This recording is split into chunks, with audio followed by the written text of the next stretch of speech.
Crop production and management. तो अब आप लोगों को बताना है कि हमारी बॉडी के लिए फ्यूल क्या होता है, किससे हमें एनर्जी मिलती है। क्या हमें खाने से एनर्जी मिलती है? जी हाँ। तो खाने में हम लोग क्या खाते हैं? सब्जियाँ, पल्सेस, सीरियल्स। लेकिन ये खाना हमारे पास कहाँ से आता है? कहीं से तो आता होगा। क्या आप सभी ने बोला अर्थ? जी हाँ, हम लोग अर्थ में ये क्रॉप्स ग्रो करते हैं और इसमें हमारी मदद करते हैं हमारे फार्मर फ्रेंड्स। कुछ खाना हम लोग अपने एनिमल्स से भी लेते हैं। एनिमल्स की भी देखभाल हम ह्यूमंस ही करते हैं। खाना हम अपनी बॉडी में पहुंचाते हैं और ये खाना हमारी बॉडी में बहुत सारे प्रोसेसेस को करने में हमें एनर्जी देता है, जैसे कि डाइजेशन में, एक्सक्रीशन में और रेस्पिरेशन में। और ये जो फूड है इसे हम लोग क्या खुद उगा सकते हैं? अगर हर एक इंसान चाहे कि अपना खाना खुद ग्रो कर ले तो क्या ये पॉसिबल होगा? नहीं, इसलिए हमारे फार्मर फ्रेंड्स हम लोगों के लिए फूड को प्रिपेयर करते हैं, हमारे लिए फसलें उगाते हैं। और ये सिर्फ हमारे लिए नहीं बल्कि पूरे वर्ल्ड के लिए खाना उगाते हैं। जैसे जैसे पॉपुलेशन बढ़ रही है, हमारी तादाद बढ़ रही है, हमें खाना भी ज़्यादा चाहिए। लेकिन खाने को प्रोड्यूस कैसे करें? क्या सिर्फ बीज को बो देना और एनिमल को ब्रीड करा देना खाना बनाने का तरीका है? नहीं, खाना बनाने के लिए हमें प्रॉपर प्रोसेस चाहिए। फूड को प्रोड्यूस करने के लिए हमें एक प्रोसेस चाहिए होता है और उसमें बहुत इम्पोर्टेंट है उसका रेगुलर प्रोडक्शन, कि हम लोग उसे रेगुलरली उगाते जाएं और उगाने के साथ साथ उसे मैनेज भी करें, उसकी देखभाल करें और उसी के साथ हमें उसका प्रॉपर डिस्ट्रीब्यूशन भी चाहिए। हर एक इंसान को खाना प्रॉपरली मिले, ये है इसका डिस्ट्रीब्यूशन। खाना उगाने का, फूड उगाने का हमारे पास आइडिया कहाँ से आया? और एक जगह पे फसलें उगाने के प्रोसेस को हम लोग क्या कहते हैं? क्या इसे हम एग्रीकल्चर कहते हैं? जी हाँ। तो क्या है एग्रीकल्चर, जान लेते हैं और कैसे एग्रीकल्चर स्टार्ट हुआ। पहले के टाइम में लोग एक जगह से दूसरी जगह घूमा करते थे और जो भी उन्हें खाना मिल जाता, जैसे फ्रूट्स, रूट्स और एनिमल्स को मार कर खाना खा लिया करते थे। लेकिन बाद में नेचर को देख के हमें समझ में आया कि हम अर्थ में भी अपना फूड ग्रो कर सकते हैं, हम लोग अपनी फसलें उगा सकते हैं जमीन के अंदर। फसलों को हमने नाम दे दिया है क्रॉप्स। अब क्रॉप्स को डिफाइन कैसे करेंगे? तो हम लोग कहेंगे कि अगर बीज हमने किसी प्लांट के उगा दिए बहुत सारे एक ही एरिया में तो उसे क्रॉप कहा जाता है। अब वो गेहूं हो सकता है, चावल या फिर शुगर केन, किसी की भी अगर हम एक एरिया में बहुत सारे प्लांट्स लगा दें तो वो उसकी क्रॉप बन जाएगी। लेकिन इन सभी को एक स्पेसिफिक वेदर चाहिए ग्रो होने के लिए। किसी को गर्मी चाहिए तो किसी को ठंड चाहिए तो किसी को पानी चाहिए। तो हमारी कंट्री में there are 2 seasons, 2 basic seasons हैं जिनके अंदर हम लोग अपनी क्रॉप्स ग्रो करते हैं। उन क्रॉप्स को कहा जाता है खरीफ क्रॉप्स एंड रबी क्रॉप्स। जान लेते हैं इन दोनों के बारे में। खरीफ क्रॉप्स उगाई जाती हैं रेनी सीजन में, जबकि रबी क्रॉप्स विंटर सीजन में ग्रो की जाती हैं। खरीफ क्रॉप्स जून टू सितंबर में ग्रो करते हैं क्योंकि ये रेनी सीजन का टाइम होता है। इसका एग्जाम्पल है पैडी, मेज एंड सोयाबीन। और अगर हम अपनी रबी क्रॉप्स की बात करें तो विंटर सीजन कब होता है इंडिया में? तो इंडिया में विंटर सीजन होता है फ्रॉम नवंबर टू फरवरी। और इसके एग्जाम्पल्स क्या क्या होंगे? कौन कौन सी चीजें आप लोग सर्दियों में खाते हो? तो हम लोग खाते हैं वीट और मस्टर्ड या फिर ग्राम। तो अगर हम लोगों को दोनों के एग्जाम्पल्स को कंपाइल करना है तो खरीफ में आ जाएंगे पैडी, मेज एंड सोयाबीन। और रबी क्रॉप्स के एग्जाम्पल की बात करें तो उसके अंदर आ जाएगा वीट, मस्टर्ड एंड ग्राम। लेकिन समर सीजन का क्या समर सीजन में कोई क्रॉप ग्रो नहीं होती? समर सीजन में बहुत ही कम क्रॉप्स ग्रो होती हैं क्योंकि यहाँ पर पानी की थोड़ी कमी होती है। लेकिन हम कुछ वेजिटेबल्स, कुछ पल्सेस अपने इरिगेशन के थ्रू ग्रो कर लेते हैं, पानी देकर अपनी फसलों को ग्रो कर पाते हैं। लेकिन अब इसमें प्रॉपर प्रोसीजर क्या है? स्टेप नंबर 1, स्टेप नंबर 2 क्या है वो प्रैक्टिसेस, ये हमें जानना है। तो किसी भी क्रॉप को ग्रो करने के लिए क्या प्रैक्टिसेस हमें फॉलो करनी है, क्या स्टेप्स होंगे? Number 1, number 2, number 3, number 4।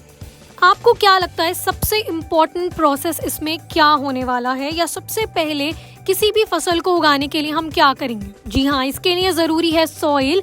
लेकिन क्या आपको पता है हमें सॉइल को तैयार करना पड़ता है अपनी फसलों को उगाने के लिए?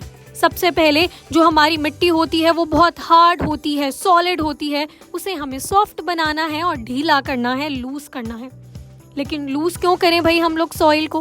क्या इससे हमें कोई फायदा होता है? जी हाँ, अगर सॉइल लूज हो जाएगी तो सॉइल में ज्यादा हवा जा पाएगी, तो इसी से हमारी रूट्स अच्छे से ग्रो हो पाएंगी। रूट्स अच्छे से ग्रो हो पाएंगी तो हमारी फसलें भी प्रॉपरली उगेंगी, तो गुड क्रॉप प्रोडक्शन हमें मिलेगी। लेकिन क्या कोई नेचुरल ऑर्गेनिज्म भी है जो कि मदद करता है सॉइल को लूज करने में? इन्हें हम लोग कहते हैं फार्मर्स बेस्ट फ्रेंड, हमारे अर्थवर्म्स। तो ये हमारी सॉइल को नेचुरली लूज कर देते हैं ताकि सॉइल में हवा अंदर जा सके और बाहर भी आ सके। इसी के साथ साथ अगर सॉइल लूज होती है तो वो पानी को भी अपने पास बचा कर रखती है, और अगर सॉइल लूज रहेगी तो उसके अंदर कुछ माइक्रो ऑर्गेनिजम्स भी उगेंगे, यानी हमारे सूक्ष्म जीवी, जो कि हमारी सॉइल को ह्यूमस देते हैं।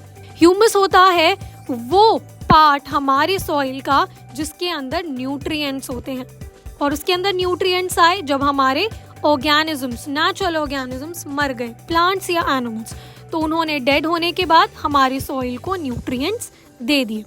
तो देखा कितने सारे फायदे हैं। क्या इसके अलावा और कोई फायदा है? चलिए देखते हैं सॉइल को लूजन करने का। तो जो हमारी प्लांट्स हैं वो हमेशा अपर लेयर से ही न्यूट्रिशन लेते रहते हैं, लेकिन हम अगर सॉइल को लूज करेंगे और नीचे वाली सॉइल को ऊपर ले आएंगे तो हमारे प्लांट्स नीचे वाली लेयर से भी न्यूट्रिशन ले पाएंगे। तो न्यूट्रिएंट्स ऊपर आ जाएंगे अगर हम सॉइल को लूज या टर्न करेंगे। तो इसी प्रोसेस को कहा जाता है टाइलिंग या प्लाउइंग। सॉइल को लूज करना, नीचे वाली सॉइल को ऊपर ले आना is called tiling and ploughing, और ये किया जाता है प्लॉ की मदद से।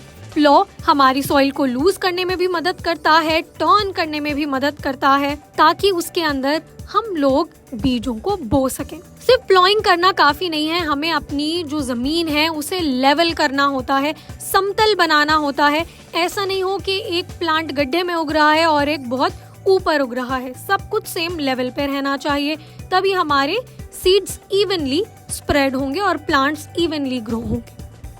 लेकिन अगर सॉइल में न्यूट्रिशन ही नहीं है तो हम उसके अंदर मेन्योर भी डाल सकते हैं, यानी कि न्यूट्रिएंट्स डालकर उसे फर्टाइल बना सकते हैं ताकि हमारे बीज फूट सके और हमारे प्लांट्स उग सके। तो टाइलिंग एंड प्लॉइंग में सिर्फ प्लॉ यूज नहीं होता है, कुछ और भी हमारे एग्रीकल्चरल इम्प्लीमेंट्स या फिर मैं कहूँ टूल्स हैं। तो क्या है वो टूल? पहला प्लाउ, दूसरा हो और तीसरा है कल्टीवेटर। लेकिन ये तीनों काम कैसे करते हैं, इन तीनों के पार्ट्स क्या क्या हैं, इन्हें हम लोग अभी डिटेल में जान लेते हैं अपने पहले टूल के बारे में, जिसका नाम है प्लाउ। प्लाउ का इस्तेमाल हम लोग टाइलिंग या प्लाउइंग करने के लिए करते हैं। इसके पार्ट्स आप देख रहे हैं, प्लॉ शाफ्ट, एक हैंडल है, then there is plough share जो कि एक्चुअली हमारी सॉइल में जाता है, और लास्ट में जो हमें एक जॉइंट दिख रहा है उसे हम कहते हैं वुडन बीम। तो इस तरीके से एनिमल के ऊपर इसे अटैच किया जाता है और फिर एनिमल्स को हमारे फील्ड में चलाया जाता है। जब एनिमल्स चलते हैं तो ये प्लॉ शेयर हमारी सॉइल में जाकर सॉइल को ढीला कर देता है और उसके अंदर जगह बना देता है ताकि हवा अंदर जा सके और हम उस प्लेस में बीज डाल सकें। आजकल प्लॉ वुड के नहीं बल्कि मेटल के भी बनाए जाते हैं। नेक्स्ट एग्रीकल्चरल इम्प्लीमेंट या हमारा एग्रीकल्चरल टूल है हो, इसके भी काफी सारे पार्ट्स हैं। रॉड है, इसमें हैंडल है और एक ग्रिप आपको नजर आ रही है। There is a bent plate, और इसी के साथ साथ जैसे कि हमारे प्लाव में था, इसमें भी हमें एक बीम नजर आ रहा है जो एनिमल के ऊपर अटैच किया जाता है और फिर ये बेंट प्लेट एक्चुअली हमारी सॉइल में जाएगी और उसे लूज करेगी। लास्ट में है कल्टीवेटर। कल्टीवेटर एक मॉडर्न टूल है जिसका इस्तेमाल हम करते हैं ट्रैक्टर्स में लगा के। इसमें हमें किसी एनिमल की जरूरत नहीं पड़ती। काफी सारे प्लॉ शेयर्स इसके अंदर होते हैं। एक हमने देखा था प्लॉ में एक होता है, लेकिन हमारे कल्टीवेटर में कितने सारे प्लॉ शेयर्स हैं। ये एक ही टाइम में ज्यादा एरिया को टाइलिंग कर सकता है। तो इस तरीके से ट्रैक्टर में से अटैच किया जाएगा और एक बार में ज्यादा लैंड को हम लूजन कर सकते हैं और इसमें एनिमल्स की जरूरत भी नहीं पड़ती, लेबर कम लगती है और कम टाइम में ज्यादा हमारी फील्ड लूजन हो जाती है।